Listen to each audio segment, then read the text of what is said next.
की पवित्रता है, झूठ मत बोलो। अगर कहीं भूल से अन्यत्र झूठ निकल जाए तो संतों के सामने झूठ मत बोलो, तो उस झूठ का समापन हो जाएगा, नाश हो जाएगा। एक घर तो त्रिभुवन में ऐसा रखो जहां तुम खुले रहो। एक घर, समस्त ब्रह्मांड में छल कपट का राज, गुरुदेव के सामने तो जैसे वैसे रहो ना। तुमने ऐसा जी देखो, हमारा मन अमुक जगह आसक्त हो रहा है, हमारा मन गलत प्रेरणा कर रहा है, मैं इसको बचाने में असमर्थ हूं, आप कृपा करके बचा लीजिए, आप संभाल लीजिए। वो बोले ना बोले, अर्जी लग गई, वो संभाल। क्योंकि जिनको तुम मानव समझ रहे हो उनके हृदय मंदिर में भगवान बैठे हैं, तुमने उन्हीं से निवेदन किया है। अगर दैन्य भाव से निवेदन कर रहे हो तत्काल सुनी जाएगी। और इसमें एक गुप्त बात, अगर आप उस कार्य में उत्साहित हो करने को और केवल ये वचन से आप बोल रहे हो तो रक्षा नहीं होगी। ध्यान रखना कि भाई दोस्त से निवृत्ति के लिए हमने कह दिया तुम्हें बचाना, बचा लेना, हम तो जा रहे हैं अमुक कार्य करने, वो नहीं होगा, फिर आपको भोगना पड़ेगा। हृदय से आर्त भाव से तुम्हें हाल, जब आप आर्त होते हैं तो तत्काल अधिकार रक्षा का सामने से प्रकट हो जाता है। और ऐसे चाल, वही कपट इसी को कहते हैं कि हम ऊपर से कह रहे देखो आपके शरणागत बचा लेना, अंदर कर सामर्थ्य बचा लेना, जा रहे हम कर। ऐसा नहीं, हृदय से नहीं चाहता कि आपकी आज्ञा को उल्लंघन हो। पता नहीं कैसे विवश होकर नाथ मुझे सामर्थ्य, एक वो विवशता हृदय की, वाणी की पवित्रता। किसी को भी ऐसे कट वचन मत कहो। जिस वाणी से तुम नाम जप करते हो उसी वाणी से तुम्हें किसी को दुख पहुंचे, ठीक बात नहीं। मृदु पवित्र वचन बोलो। पर ये देखो, भगवत प्राप्ति के मार्ग वाले ही जो थोड़ा सत्संग सुनते, भगवत प्राप्त, ये कुछ ऐसे लोग होते हैं जिनका कोई लक्ष्य ही नहीं होता है, न धर्म का पता न अधर्म का पता, बस जिए चले जा रहे हैं, न लक्ष्य है न कोई, बस ये लोग नहीं समझ पाएंगे। यदि आप वास्तविक शांति चाहते, सुख चाहते हैं, किसी को कड़वा मत बोलो। चुगली, इससे वाणी अपवित्र हो जाती है। तुम जानते हो वो ऐसा है, तुम्हें क्या लेना देना, तेरी भावे जो करे भलो बुरो संसार, नारायण तू बैठ के अपनो भवन बुहार। तेरा हृदय पवित्र हो गया क्या? तेरे हृदय में नित्य विहार प्रकट हो गया क्या? अगर वो प्रकट हो गया होता तो सर्वत्र प्रभु दिखते, जब नहीं तो तू अपने को पवित्र कर, दूसरे की चुगली काय करता है।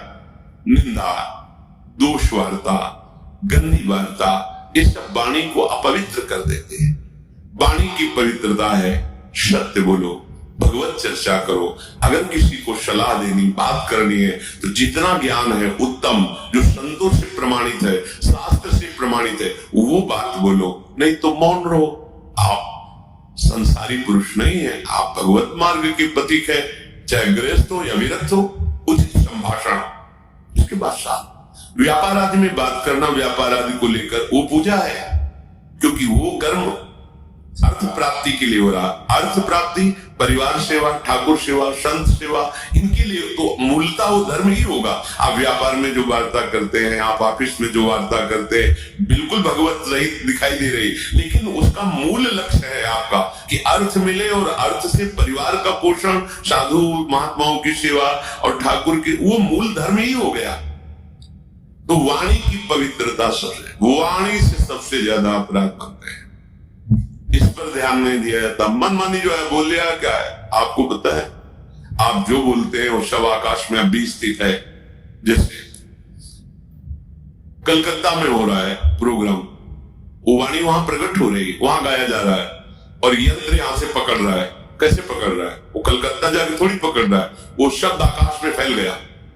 अब उसके पकड़ने की सामर्थ्य तो यही से पकड़ लेगा वो। अमेरिका की बात यहां सुन लो तो क्या हुआ, अमेरिका पहुंच गया क्या हमारा यंत्र? नहीं, वो यही पकड़ रहा है, क्योंकि वो शब्द ब्रह्म में है, आकाश में फैल गया। और उसको जहां से यंत्र से पकड़ो वहीं से सुन लो। तो ये नहीं कि तुमने बोला वो खत्म हो गया, वो सुरक्षित है। अगर वो सत्य बोला है तो उसका फल मिलेगा। असत्य प्रमाण की जरूरत नहीं, वो खुद प्रमाणित हुआ है। वाणी को बहुत संभाले, मौन बहुत बढ़िया रहता है।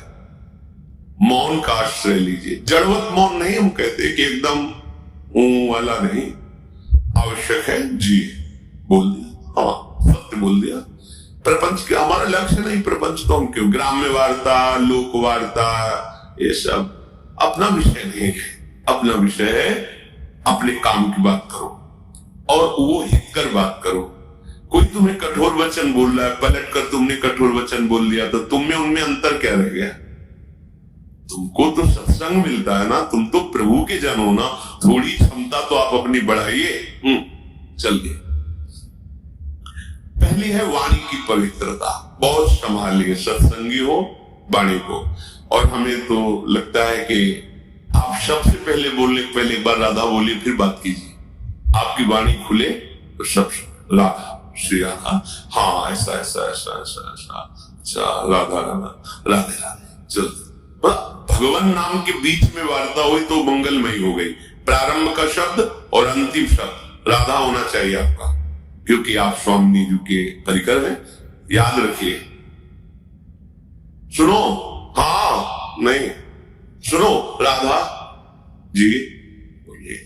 और ये हमने अभ्यास कई उपासकों के देखा, राधा राधा राधा, हाँ राधा राधा राधा, नाम उच्चारण। अगर उस शब्द में कोई त्रुटि होगी बीच में, वो क्षमा हो जाएगा, क्योंकि प्रारंभ और आपका अंत शब्द के बीच में राधा राधा है। जो आप बोले वार्ता की, उसका प्रारंभ राधा था और वार्ता समाप्त हुई राधा, वो भजन के अंतर्गत आ। जो उसमें त्रुटि हुई वो राधा नाम की महिमा से नष्ट हो जाएगा।